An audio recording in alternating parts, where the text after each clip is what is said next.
오늘도 각자의 처소에서 임마누엘의 하나님을 예배하고 하나님과 함께 우리의 삶을 살아가길 원하는 주님의 사랑하는 자녀들을 그리스도의 이름으로 문안하고 축복합니다.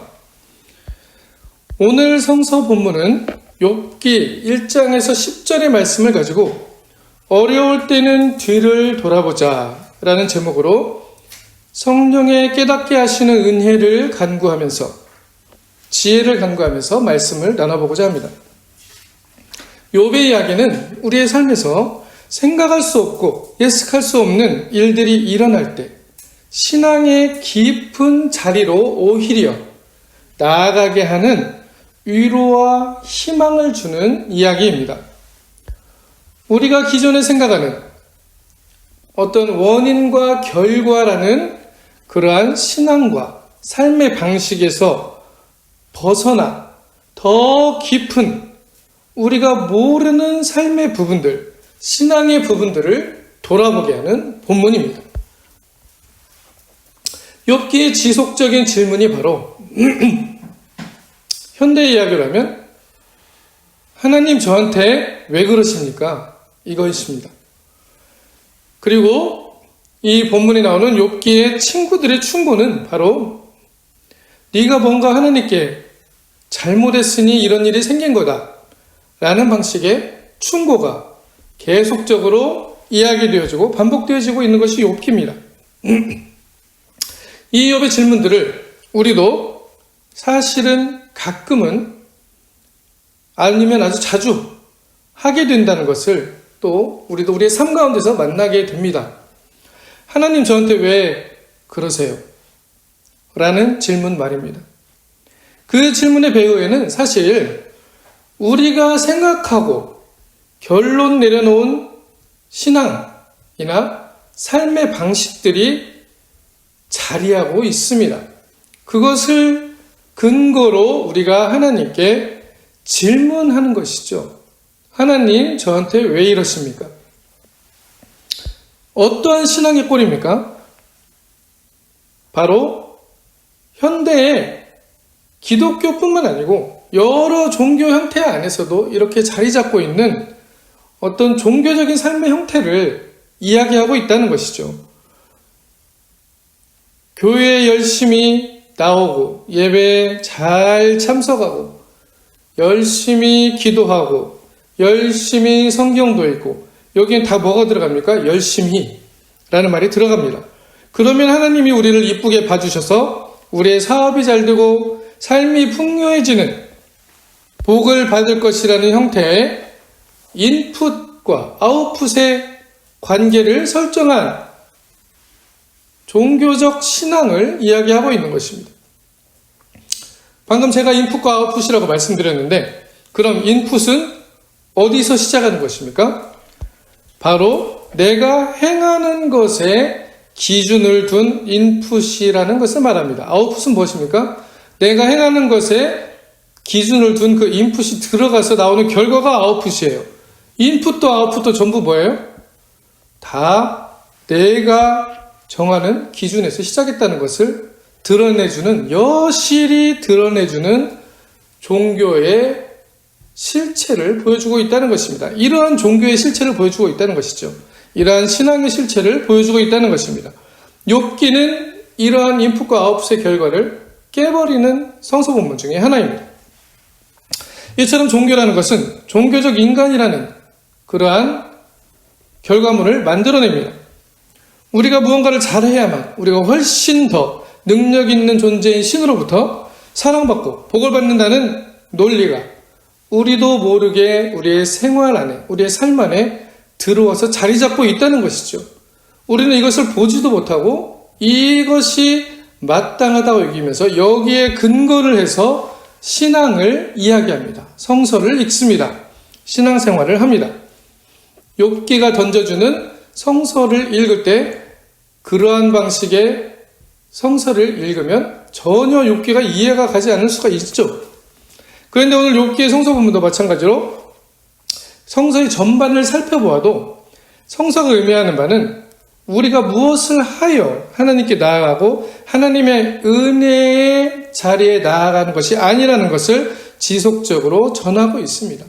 사도 바울이 오직 하나님의 은혜라고 고백했던 그것이 바로 복음의 가장 중심부에 있는 것이지요. 마틴 루터가 이야기했던 우리의 의로 되는 것이 아니고 하나님이 그가 계신 것과 하나님을 찾는 자들이 상 주신다는 것을 신뢰하는, 그 하나님을 신뢰하는 그 신앙이 바로 우리가 하나님께 나아갈 수 있는 근거를 제공하고 있다는, 복음을 제공하고 있다는 것이 바로 성서가 지속적으로 이야기하고 있는 부분인 것입니다. 나의 행위와 나의 열심으로 되어지지 않는다는 것이죠.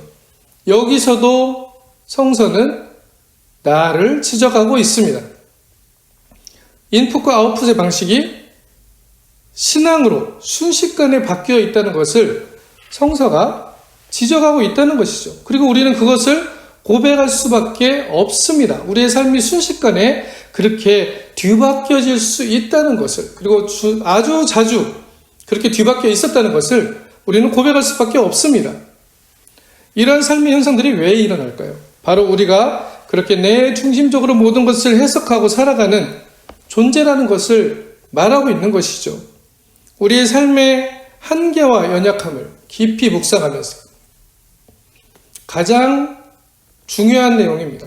우리의 삶의 한계와 연약함을 깊이 묵상하면서 성서 본문의 욥의 이야기를 통해 하나님이 침묵하시고 하나님이 안 계신 것 같은 상황에 그리스도인이 내 삶을 대하고 신앙을 대하며 살아가는 방식은 무엇일까?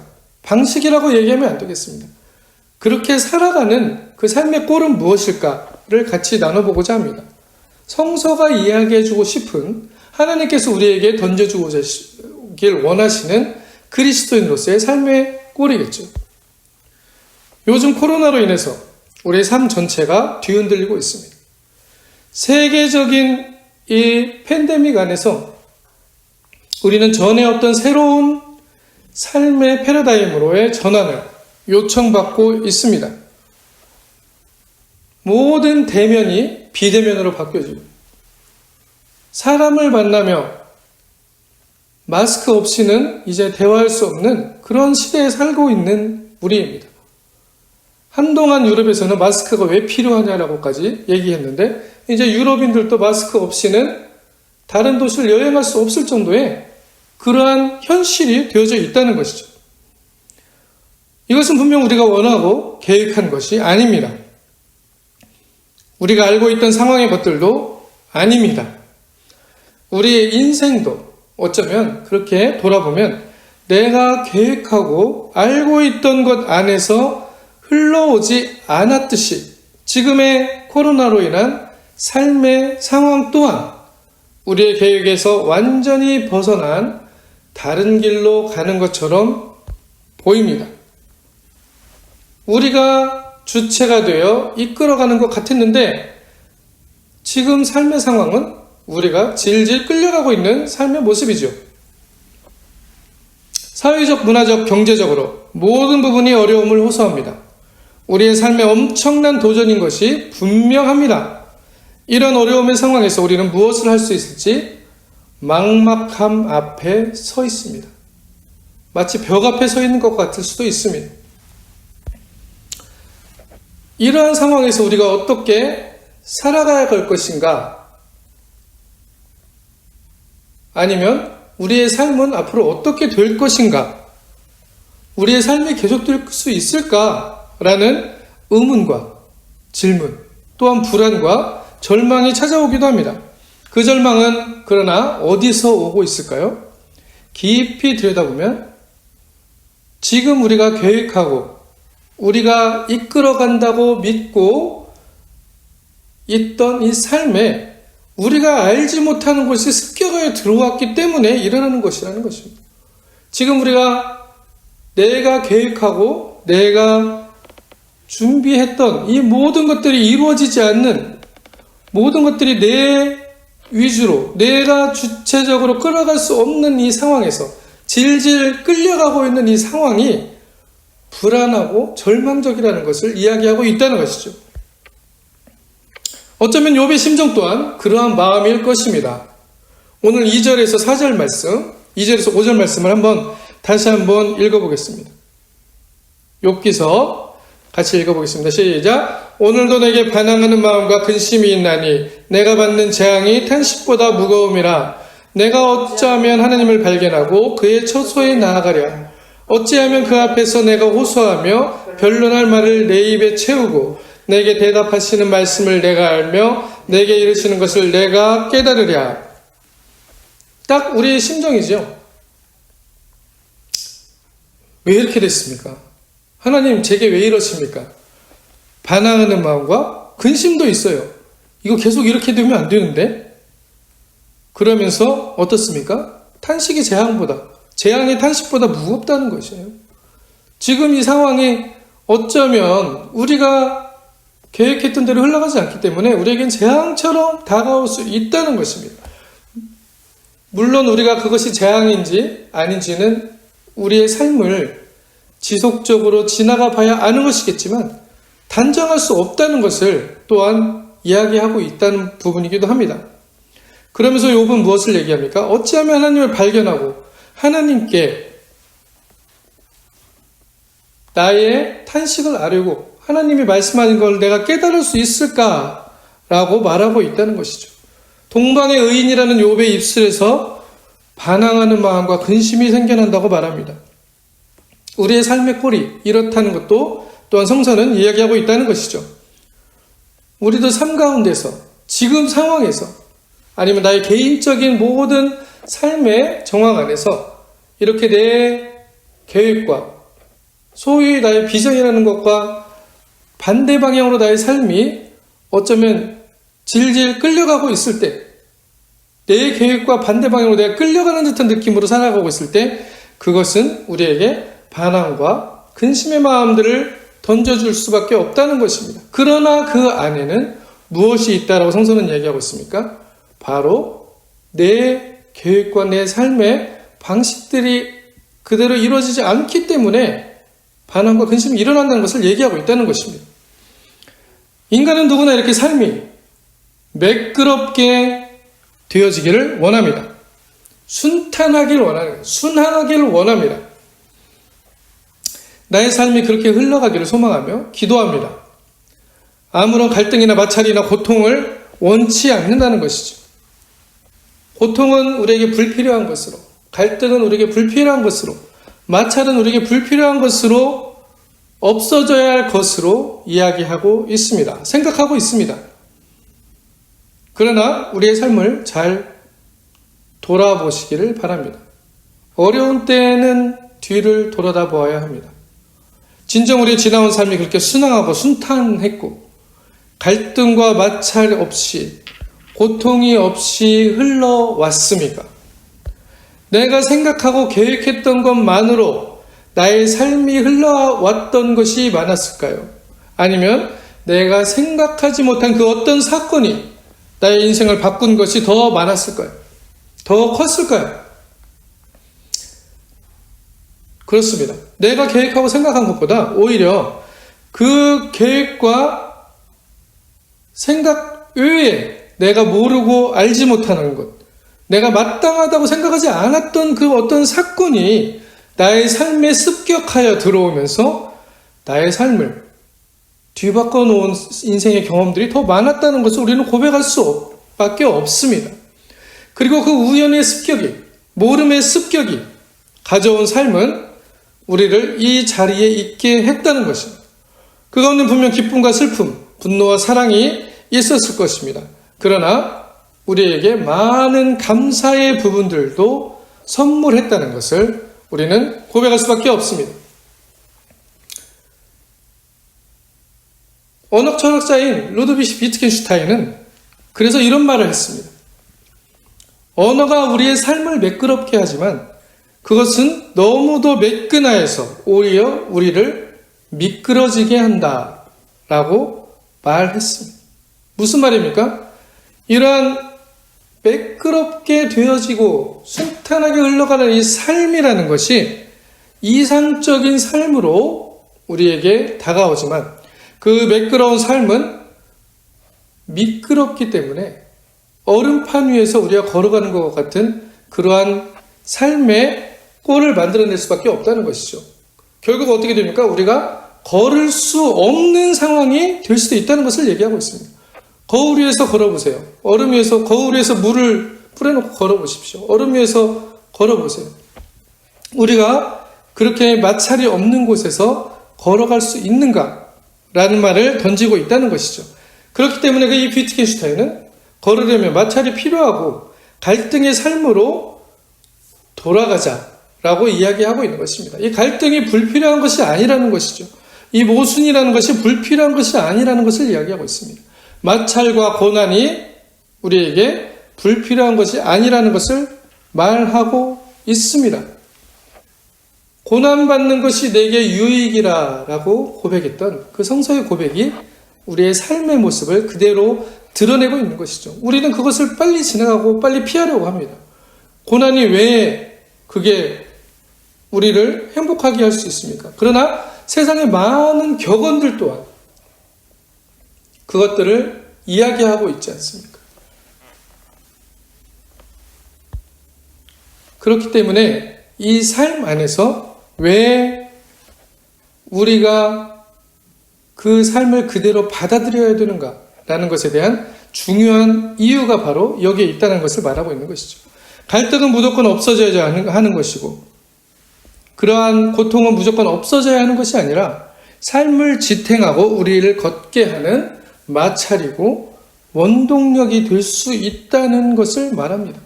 거친 길을 걸어갈 때 그것이 우리를 천천히 걷게 할 수는 있지만 그 거친 길 안에서 오히려 길이 거침으로 인해서 우리는 그 길 위에서의 쉼을 또한 얻을 수도 있다는 것을 말하는 것이죠.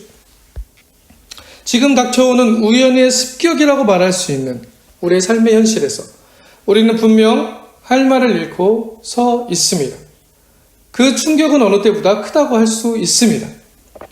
이 갈등의 상황에서, 고통의 상황에서 우리가 할 수 있는 것은 무엇일까요? 이 마찰과 같이, 이 고통과 같이 우리의 삶의 길을 묵묵히 걸어가는 것입니다.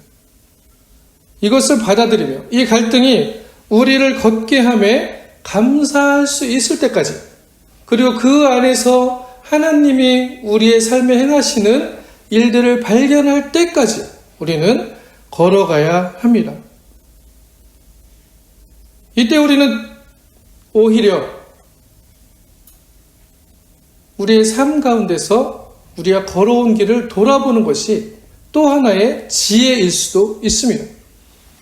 우리가 걸어온 삶의 길을 돌아봅시다. 그 과거 안에서 우리는 현재와 미래를 또한 읽어낼 수가 있습니다. 지금 지나온 길에서 그렇게 내 삶이 나의 방식과 나의 생각대로 재단되고 마땅히 그렇게 되어지지 않았다는 것을 읽어낼 수 있기 때문입니다. 지금 안 되어지는 것처럼 보이는 것이 과거에도 있었다는 것이죠. 그리고 그 삶은 그렇게 지금 내가 여기 서 있게 한다는 것입니다. 오히려 길 위에서 내가 모르던 사건이 들어와 나의 삶을 더 행복하고 윤택하게 했었던 것들을 기억해야 합니다. 내가 원치 않던 갈등이, 고통이 내 삶에 찾아오는 것 같았는데 오히려 지금 돌아보니 그 갈등이, 고통이 나의 삶을 지탱해주고 나의 길을 걷게 해주었던 원동력이었다는 것을 발견할 수 있다는 것이죠. 왜 그렇습니까? 여기에는 아주 깊은 삶의 지혜가 있습니다. 삶의 지혜는 어디서부터 오는 걸까요? 이 삶의 근원은 우리는 하나님께 연결되어 있습니다. 그렇기 때문에 삶의 지혜라는 것은 바로 하나님의 지혜인 것입니다. 내가 삶을 살아가는 것 같은데 그렇지 않다는 것을 깨달을 때 비로소 우리는 내가 삶을 사는 것이 아니고 삶이 나를 이끌어가고 있었구나라는 것을 발견한다는 것이죠. 지금 끌려가는 형국과도 비슷합니다. 내가 주체가 되어, 이 주체라는 말, 내 자신이 주인이라는 것이죠. 내가 주체가 되어 내가 주도적으로 만들어갈 수 있는 것이 나의 삶이 아니라는 것을 이러한 상황 가운데서 발견할 수 있다는 것입니다. 이것을 바꿔 말하면 하나님이 나의 삶에 함께 하심을 발견하는 은혜의 사건으로 바꾸어 볼 수 있다는 것을 성서는 이야기하고 있습니다. 삶이 나를 이끈다는 것의 말의 배후에는 하나님이 우리에게 살으라고 명령하신, 이 세상에 우리를 살게, 이 세상에 던져진 존재로 살아가게 하신 그 살으라는 명령이 있다는 것이지요. 창세기에서 전하는 하나님의 창조의 이야기는 어떻습니까? 하나님의 생기가 우리를 살게 하셨다는 것입니다. 하나님이 우리에게 하나님의 영을 불어넣으셨다는 것이죠. 우리가 생명이 되었다라고 얘기하고 있습니다. 그렇게 살아가라고 하나님께서 우리에게 명령하셨다는 것이죠. 그렇기 때문에 생명은 강합니다. 왜 강합니까? 내가 강해서가 아닙니다. 내가 이끌어가서 강한 것이 아닙니다. 내가 주체적으로 뭘 해서가 아닙니다. 오히려 생명을 불어넣어 주신 창조주가 그것을 원하셨고 그것을 이끌기 때문입니다.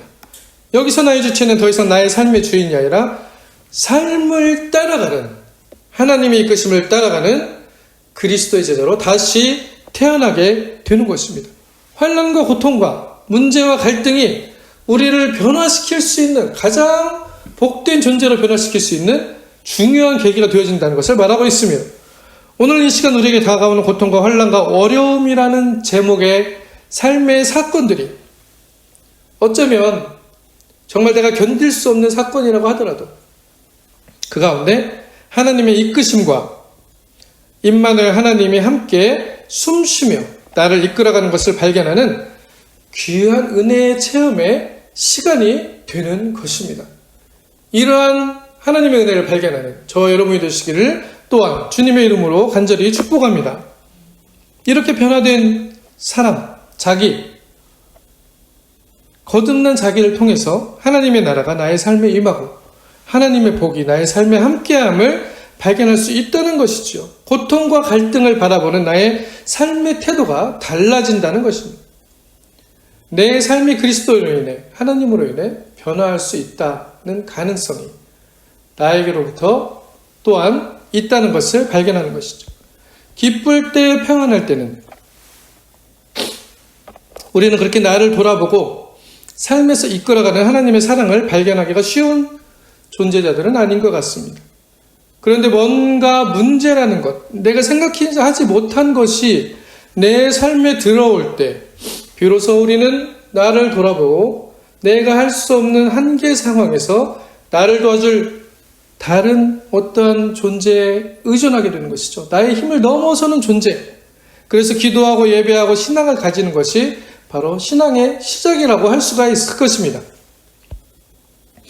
그러나 그리스도가 말씀하시는 복음은 이 나를 넘어서는, 나의 한계를 넘어서는 힘을 의지하는 그러한 문제 해결의 신앙의 단계만에 머물러 있을 것을 말하는 것이 아닙니다.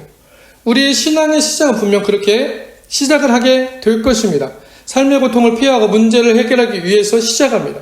예수님이 슈퍼스타로 병을 고치고 물고기 보리떡으로 5,000명을 먹이시는 기적들을 행하고 능력을 행하자 사람들이 구름처럼 몰려들기 시작한 것이죠. 분명 하나님의 나라에서 나타나는 능력들입니다. 그리고 우리의 삶에도 이러한 치유와 회복의 능력이 있음을 믿고 또한 항상 그런 치유와 회복이 나타나기를 간절히 소망합니다. 그러나 성서가 이야기를 전하는 이유는 다른 의미가 또한 있다는 것이죠. 군중들이 모여든 이유가 무엇으로 사는가라는 질문을 예수님이 해결해 주셨기 때문이라는 것이죠. 지금을 사는 우리 신앙인, 종교인들의 모습도 그렇게 비슷한 모습일 것입니다. 어떤 교회 간이 사업이 잘 되더라, 어떤 목사님한테 안수받으니 문제가 해결되더라, 이러한 단계의 신앙의 삶입니다. 이것이 나쁘다고 말할 수는 없습니다. 하지만 사람의 한계를, 이것도 사람의 한계를 인정하고 나보다 더 큰 존재인 하나님께로 나아가려고 하는 노력 중에 하나였기 때문입니다. 그리고 신앙의 시작의 단계였기 때문에 이 과정을 거치지 않고는 진정한 진리로 또한 나갈 수 없다는 것도 맞습니다. 그런데 이것은 무엇으로 사는가라는 인간의 한결같은 그 정체성의 이야기를 그대로 반영하고 있다는 것이죠. 그 신앙의 꼬리는, 그 삶의 꼬리는 그렇다는 것입니다. 그 대부분은 우리가 현실의 문제라고 하는 우리가 행복하기 원하는 것. 그 행복의 목적이 바로 대부분, 모두 다 그렇진 않겠지만 대부분 황금만르주의라는 물질적 풍요에 초점이 맞춰져 있어서 그것에 의존하는 형태의 삶의 꼴이 나타난다는 것을 말하는 것이죠. 성서의 시대에도 그러했고 지금 우리의 삶의 시대에도 그렇다는 것입니다. 무엇을 위해 어떻게 살 것이라는, 무엇을 위해 살 것인가 라는 그 물음 앞에, 무엇으로 사는가라는 물음 앞에 이제는 현대에는 그 무엇을 달성하기 위해 어떻게 살 것인가라는 다양한 방식으로 지금 우리의 삶 가운데서 열심히 노력하며 달리며 살고 있다는 것입니다. 그것은 무엇을 말합니까? 현대는 이제 무엇으로 살 것인가를 이루기 위한 어떻게 살 것인가에 각축장이 되어 있다는 것을 말합니다. 문화도 사회도 정치도 종교도 그렇게 어떻게 살 것인가를 얘기하면서 무엇으로 사는가로 가기 위한 방법만을 말하고 있는 시대에 살고 있다는 것이죠. 무엇으로 사는가는 이미 정해져 있고 거기에 대해서는 의문을 가지지 않습니다. 그리고 그것을 이루기 위한 최선의 방법을 찾겠다는 것이죠. 그렇게 경쟁을 하며 서로를 경쟁자로 생각하며 살아가는 것이 지금의 삶의 현실이 되어졌다는 것입니다. 리얼리티라고 얘기하고 있지요. 그런데 이러한 삶의 꼴은 왜 사는가? 라는 질문 앞에서 이 어떻게 사는가라는 질문은 설 자리를 갑자기 잃게 됩니다. 어떻게 살지를 위해만 달려가고 있던 내가 어느 인생의 한순간에 공허함에 부딪히게 됩니다. 왜 살지? 라는 질문 앞에서 그 자리에 멈춰서 버리는 우리 자신들을 발견합니다. 이런 경험들 여러분들은 분명히 하셨을 것입니다. 저 또한 그러했고 여러분의 삶 가운데서 이 왜 살지라는 질문, 삶의 공허함이 들어오는 습격의 순간들은 누구나 경험하고 있는 것이죠. 왜 내가 이렇게 뻘뻘거리면서 무엇으로 살지를 위한 어떻게 살 것인가, 어떻게 하면 내가 행복해질 수 있지, 어떻게 라는 것을 위해서 열심히 달려가고 있는 내 모습을 보면서 이게 뭐지라는 생각을 하게 된다는 것이죠. 왜 살지라는 질문은 그렇게 다른 눈으로 바라본다면 우리의 삶을 내가 내 위주로 계획하고 재단하고 이끌어가던 그 삶, 어떻게 살 것인가는 내가 만들어낸 방법들이었다는 것이죠. 그것을 돌아보게 하는 또 엄청난 깊은 능력이 있습니다. 이 자리에서 우리는 삶을 되돌아보게 된다는 것이죠. 그런데 여기까지 오기 위해서는 우리는 이러한 삶의 과정들을 거쳐야 된다는 것을 이야기하고 있습니다. 순식간에 이 질문이 우리의 삶에 던져지지 않는다는 것이죠. 각자의 삶에서 좌충우돌의 삶을 거치며 결국은 어디에 도달합니까? 내가 왜 살지라는 인생의 어느 부분에 맞닿아 있는 이 질문과 대면하게 된다는 것이죠. 어떻게 살지라는 것이 그 방법들이 이루어지지 않을 때 우리는 욥의 심정과 같이 반항과 금신한 마음 그리고 그것을 재앙으로 여기는 마음들이 생겨나게 됩니다. 그러면서 하나님의 뜻을 알고 싶어하는 것이죠. 신앙의 단계에서도 이런 단계가 있다는 것입니다. 그렇게 되지만 거기에서 나오는 질문은 무엇이라는 것입니까? 왜 살지? 어떻게 살지가 아니에요. 이러한 삶의 상황에서 지금 이런 코로나의 상황에서 내가 어떻게 살지? 이것을 얘기하는 것이 아니라는 것입니다. 인생의 궁극적인 목적에는 왜 살아가고 있는가? 라는 이 질문이 어떻게 살 것인가를 넘어서는 질문으로 가고 있다는 것을 이야기하고 있습니다. 이렇게 만나는 나의 삶은 고통과 문제로 다가오는 것처럼 보이지만 이 모습들이 또 하나의 깊은 신앙의 자리로 그리고 하나님의 나라가 임하게 하는 귀한 삶의 시간으로 우리를 이끌어간다라고 성서가 얘기하고 있다는 것입니다. 복음의 진리가 바로 이렇게 점점점 더 우리의 삶을 이끌어가고 있다는 것을 이야기하고 있어요. 왜 살지라는 질문은 이렇게 내가 아는 알므로 대답할 수 있는 것보다 모르는 게 더 많다는 것을 깨닫게 해준다는 것입니다. 내가 내 삶의 자리에 서서 어떻게 살지를 위해서 열심히 달려가다가 딱 멈춰서서 그 공허함이 닥쳐올 때 내 뒤를 돌아다보니 내가 아는 것보다 내가 모르는 것이 나의 삶에 더 많이 함께했다는 것을 발견했다는 것이죠. 이것을 신앙인들은 하나님의 은혜라고 이야기를 합니다. 이 질문은 우리를 하나님의 은혜로 이끄는 것입니다. 내가 사라지고 나의 지식과 나의 알무로 추려내는 어떻게 살지라는 삶이 아닙니다. 내 삶이 내가 알지 못했던 그 모르는 무엇, 나와 함께하고 있었지만 그 어떠한 존재, 그것이 무엇입니까? 바로 창조주 임마누엘 하나님이라는 것이죠. 그 하나님과 대면할 수 있는 가장 중요한 순간은 바로 내가 어떻게 살지라는 방식 앞에서 이거 뭐지? 내가 왜 살지라는 질문으로 내 삶을 돌아볼 수 있는 눈이 생길 때, 그것은 하나님과 대면할 수 있는, 하나님의 은혜와 대면할 수 있는 귀한 문이 열려진다는 것을 말하는 것입니다. 그러면 문제와 고통과 환난은 나의 기준에서 문제와 고통과 환난이지 하나님의 기준에서는 전혀 그렇지 않을 수 있다는 것을 이야기하고 있는 것이겠죠. 고통과 환난이 우리에게 힘들고 빨리 지나갔으면 하는 것이지만 그것이 그렇게 어떻게 살지에서 왜 살지라는 질문으로 우리를 이끌면서 하나님의 은혜의 자리로 우리를 자기 중심의 삶에서 하나님이 함께 하시는 그 모름의 삶으로 우리의 삶을 더 열어가는 놀라운 지혜와 진리를 선물한다는 것입니다. 나의 유한함과 연약함을 다시 한번 발견하고 나 주체로서의 삶, 내가 자기중심적인 우상으로서의 삶을 다시 한번 깨트리게 하는 놀라운 복음의 능력이 바로 여기에 있습니다. 우리의 상황이 지금 이렇습니다. 내가 앞으로 가도 그가 계시지 아니하고 뒤로 가도 보이지 아니하며 그가 왼쪽에서 일하시나 내가 만날 수 없고 그가 오른쪽으로 돌이키시나 내가 배울 수 없구나. 내가 가는 길을 그가 아시나니 그러나 라고 욥은 이야기하고 있습니다. 나를 단련하신 후에는 내가 순금같이 되어 나오리라. 욥의 이 고백은 지금 코로나 상황 아래 있는 모든 사람들의 삶의 모습을 대면하고 있습니다. 나의 마음이 그럴 수가 있습니다. 삶에 닥친 실질적인 문제들 때문에 삶의 터전이 흔들려버리고 나의 삶이 더 이상 앞으로 나아갈 수 없는 벽에 부딪힌 것 같습니다. 오늘 성서 본문은 앞으로 가도 뒤로 가도 왼쪽으로 가도 오른쪽으로 가도 하나님이 침묵하고 계시고 벽만 있는 것처럼 보입니다. 이 삶의 여정에서 과연 하나님은 무엇을 하고 계신 것일까요? 이제는 어떻게 살지라는 질문에서 왜 삶지라는 질문으로 나아가기를 원하신다는 것을 말씀하고 있습니다.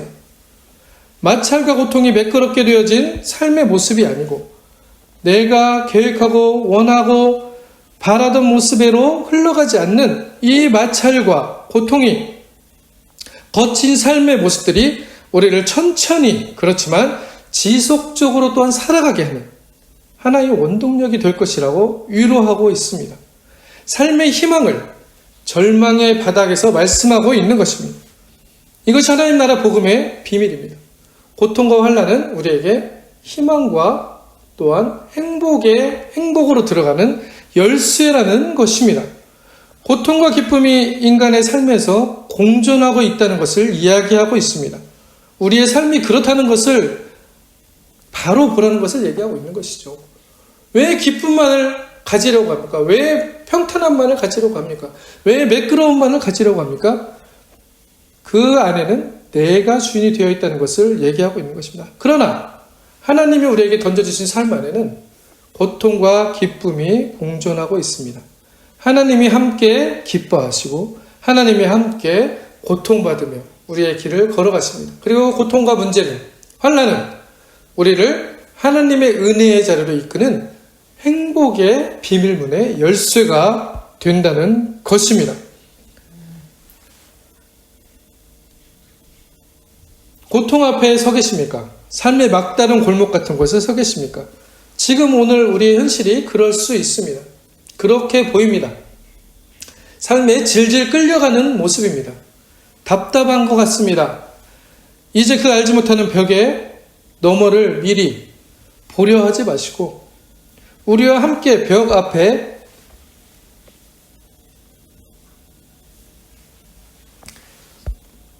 서 계신 하나님을 발견하시기를 바랍니다. 그것이 바로 우리의 소망이고 우리의 희망이고 우리의 신앙입니다. 우리의 삶을 지탱해 주시는 근원이신, 우리의 숨의 근원이신 임마누엘의 하나님이 오늘도, 그리고 과거에도 그랬듯이 미래에도 오늘도 우리와 함께 그 벽을 지나갈 것이기 때문입니다. 고린도후서 4장 8절 말씀을 보시면 우리가 사방으로 우겨쌈을 당하여도 쌓이지 아니하며 답답한 일을 당하여도 낙심하지 아니하며 박해를 받아도 버림받지 아니하며 거꾸로 틈을 당하여도 망하지 아니하고 우리가 항상 예수의 죽음을 몸에 짊어짐은 예수의 생명이 또한 우리 몸에 나타나게 하려 함이라 라고 말씀하고 있습니다. 어려울 때에는 뒤를 돌아보십시오. 우리의 삶의 여정에서 나의 알매 안에서가 아니라 내가 모르는 것으로, 예상치 못한 것으로 다가오셨던 그 하나님, 나를 이끌어갔던 그 삶의 하나님이 현재에도 그리고 미래에도 함께 하심을 그것을 통하여 발견하고 우리를 희망하게 하실 것입니다. 이렇게 살아가 우리의 삶을 그대로 받아들이고 함께 우리와 숨쉬고 계시며 우리와 고통하고 계시고 기뻐하고 계시는 우리의 삶을 함께 걸어가시는 하나님의 놀라운 복과 은혜를 받아 누리는 저와 여러분이 되시기를 그리스도의 이름으로 축원합니다. 아멘.